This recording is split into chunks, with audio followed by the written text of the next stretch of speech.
ನೋಡ್ತಿದ್ದೀರಲ್ವಾ ತರಕಾರಿ ಪಪ್ಸ್ ಎಷ್ಟು ಕಲರ್ಫುಲ್ಲಾಗಿ ಕಾಣ್ತಾ ಇದೆ ಅಂತ ಹೇಳಿ.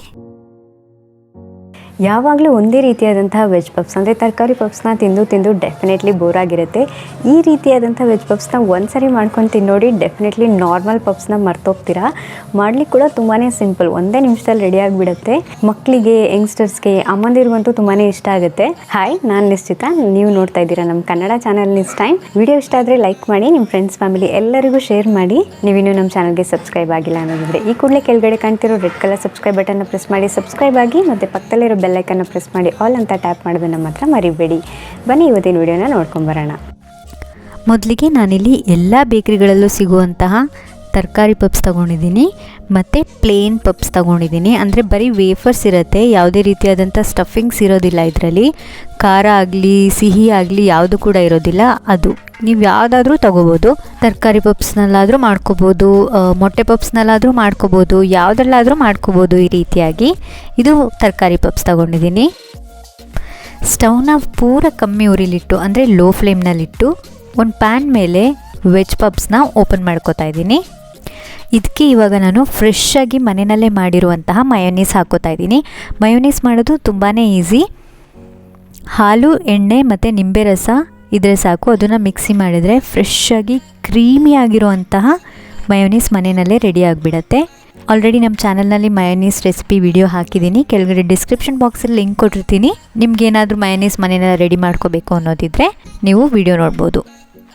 ನೆಕ್ಸ್ಟ್ ಇದಕ್ಕೆ ರೆಡ್ ಚಿಲ್ಲಿ ಸಾಸ್ ಹಾಕೋತಾ ಇದ್ದೀನಿ. ಸ್ಪೈಸಿ ಆಗಿದ್ದಷ್ಟು ಚೆನ್ನಾಗಿರುತ್ತೆ ಟೇಸ್ಟು, ಹಾಗಾಗಿ ಸ್ವಲ್ಪ ಜಾಸ್ತಿ ಹಾಕೋತಾ ಇದ್ದೀನಿ. ನೀವು ನಿಮ್ಮ ಟೇಸ್ಟಿಗೆ, ನಿಮ್ಮ ಇಷ್ಟಕ್ಕೆ ತಕ್ಕಂತೆ ಹೆಚ್ಚು ಕಮ್ಮಿ ಮಾಡ್ಕೋಬೋದು.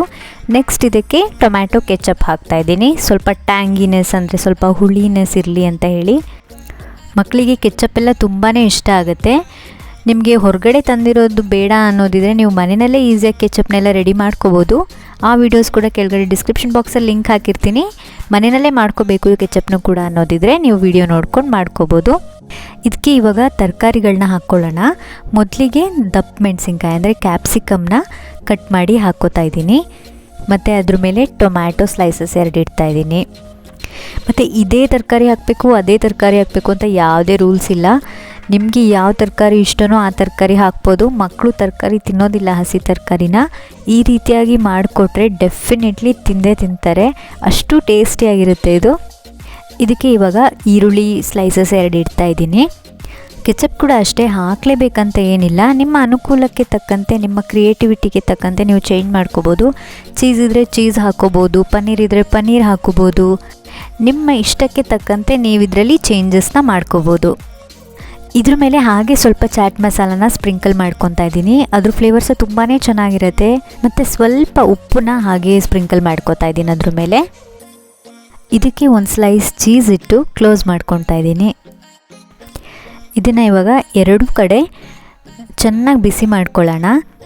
ಅವನ್ ಇದ್ದರೆ ನೀವು ಅವನಲ್ಲಿ ಕೂಡ ಜಸ್ಟ್ 1 ನಿಮಿಷ ಸಾಕು, ಬಿಸಿಗಿಟ್ರೆ ಆಯಿತು. ಆಲ್ರೆಡಿ ನೀವು ಬಿಸಿ ಪಪ್ಸ್ ತಗೊಂಡಿದ್ರೆ ಮತ್ತೆ ಬಿಸಿ ಮಾಡೋ ಅವಶ್ಯಕತೆ ಇರೋದಿಲ್ಲ. ಒಂದು ವೇಳೆ ತಣ್ಣಗಾಗಿದ್ದರೆ ಮಾತ್ರ ಸ್ವಲ್ಪ ಪ್ಯಾನ್ ಮೇಲೆ ಬಿಸಿ ಮಾಡ್ಕೊಳ್ಳಿ ಅಷ್ಟೇ. ನಾವು ಹಾಕಿರೋದೆಲ್ಲ ಹಸಿಯಾಗಿ ತಿನ್ಬೋದಾದಂತಹ ತರಕಾರಿ ಆಗಿರೋದ್ರಿಂದ ಇದು ತರಕಾರಿ ಏನು ಬೇಯಬೇಕು ಅನ್ನೋ ಅವಶ್ಯಕತೆ ಇಲ್ಲ. ಚೀಸ್ ಕೂಡ ಆರೋಗ್ಯಕ್ಕೆ ತುಂಬಾ ಒಳ್ಳೆಯದು. ಹಾಲಿನಿಂದ ಚೀಸ್ನ ಮಾಡೋದ್ರಿಂದ ಕ್ಯಾಲ್ಶಿಯಂ ಆಗಲಿ, ಪ್ರೋಟೀನ್ ಆಗಲಿ, ವಿಟಮಿನ್ಸ್ ಆಗಲಿ ತುಂಬಾ ಹೇರಳವಾಗಿ ಅಂದರೆ ಹೆಚ್ಚಾಗಿರುತ್ತೆ ಚೀಸ್ನಲ್ಲಿ. ಆದಷ್ಟು ಚೀಸ್ ತಿನ್ನಲಿಕ್ಕೆ ಟ್ರೈ ಮಾಡಿ. ನೆಕ್ಸ್ಟ್ ಟೈಮ್ ಪಪ್ಸ್ ತಿನ್ನುವಾಗ ನೀವು ಈ ರೀತಿಯಾಗಿ ಮಾಡಿಕೊಂಡು ಟ್ರೈ ಮಾಡಿ, ಡೆಫಿನೆಟ್ಲಿ ಇಷ್ಟಪಡ್ತೀರಾ. ವಿಡಿಯೋ ಇಷ್ಟ ಆಗಿದರೆ ಲೈಕ್ ಮಾಡಿ, ನಿಮ್ಮ ಫ್ರೆಂಡ್ಸ್ ಫ್ಯಾಮಿಲಿ ಎಲ್ಲರಿಗೂ ಶೇರ್ ಮಾಡಿ. ನೀವಿನ್ನೂ ನಮ್ಮ ಚಾನಲ್ಗೆ ಸಬ್ಸ್ಕ್ರೈಬ್ ಆಗಿಲ್ಲ ಅನ್ನೋದಿದ್ರೆ ಈ ಕೂಡಲೇ ಕೆಳಗಡೆ ಕಾಣ್ತಿರೋ ರೆಡ್ ಕಲರ್ ಸಬ್ಸ್ಕ್ರೈಬ್ ಬಟನ್ನ ಪ್ರೆಸ್ ಮಾಡಿ ಸಬ್ಸ್ಕ್ರೈಬ್ ಆಗಿ. ಮತ್ತು ನಾನು ನಿಮಗೆ ಸಿಗ್ತೀನಿ ಮತ್ತೊಂದು ವಿಡಿಯೋ ಜೊತೆ. ಅಲ್ಲಿವರೆಗೂ ಹ್ಯಾಪಿ ಕುಕ್ಕಿಂಗ್.